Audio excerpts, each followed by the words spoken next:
Which NXT superstars were called up to the main roster, and what shocking returns did we see on Raw and Smackdown? Well, let's talk about them. The Wrestler Rant starts now.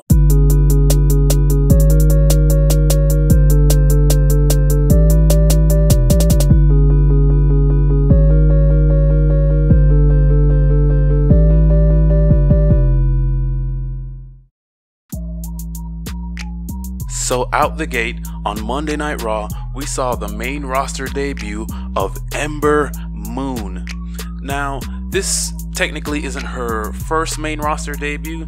Ember Moon was a part of the first ever Women's Royal Rumble, so I guess that technically was her main roster debut, but this was her official call-up, and man was she awesome. Ember Moon, for those of you who are not familiar, was somewhat of an indie darling. She actually grinded the indies before signing to NXT, and it's pretty amazing to finally see her on the main roster. Ember Moon is such a great in-ring performer and an amazing talent.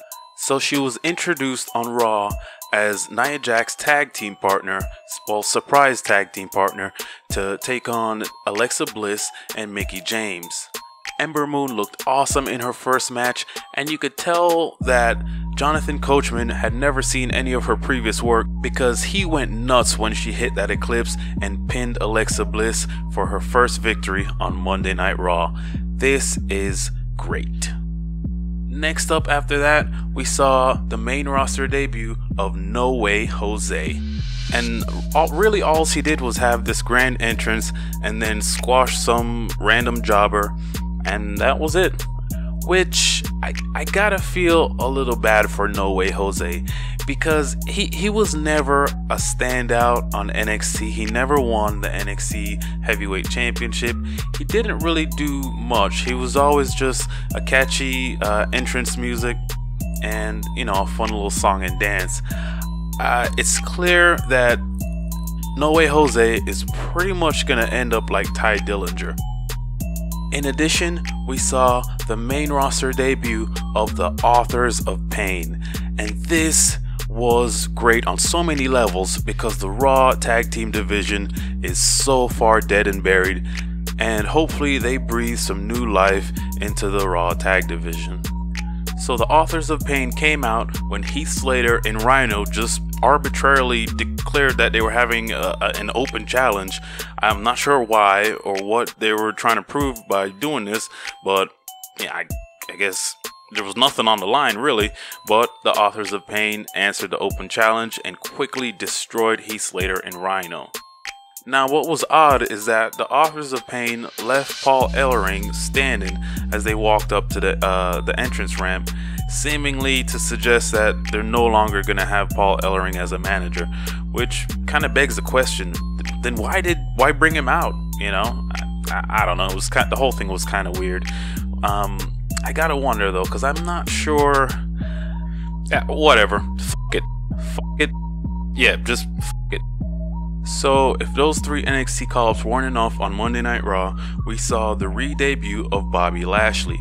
So basically what happened is Elias came out and did his normal gimmick, which just is never going to get old. I love it every time he does this.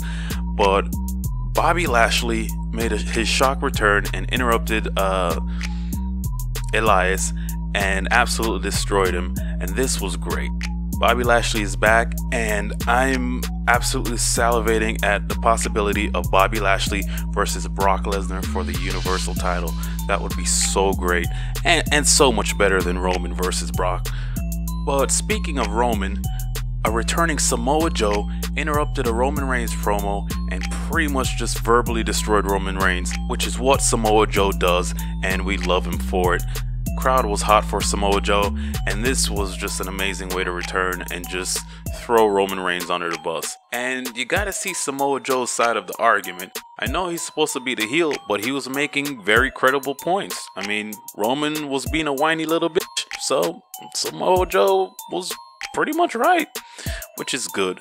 I love it when the heel is justified in saying what they're saying. And lastly for Raw, we had a returning Jeff Hardy who seemingly thrusted himself into the Intercontinental title picture. So this is going to be kind of interesting to see how it plays out with the likes of Finn Balor, Seth Rollins, and The Miz. This is an interesting four-way dynamic, and there's a potential for some really great matches. So moving on over to SmackDown Live, we finally had the main roster call up for Billie Kay and Peyton Royce, the Iconic Duo. I don't give a shit what they're calling them. They are the Iconic Duo, not the Iconics or whatever, the Icox. They are the Iconic Duo. That's their name. In my mind, it's not changing. So WWE, say whatever you want. They are the Iconic Duo. Damn it. So Charlotte Flair was cutting one of her awful promos, and she pretty much came to a point where she said, who is gonna be next? And boom, out came the Iconic Duo, and they talked a lot of trash, and then they pretty much just whooped her ass. And this was great. It was a prolonged beatdown, and it was great. It was awesome. Great way to debut. It positions them right at the top next to Charlotte Flair, which, you know, anytime you're positioned right next to the top of the women's division, that makes them look like more of a big deal just by comparison. So this was great. I've been saying for I think months that, you know, the time is right, the time is now. Let's bring up the Iconic Duo, and it finally happened here, and love it, love it, love it. I've had a little bit more free time as of late, so I've decided to pick up swearing. I hope you guys fucking like it. That's stupid. No one would say that. Why would anyone say that? If you like that video, subscribe to this channel and check out some more awesome wrestling videos.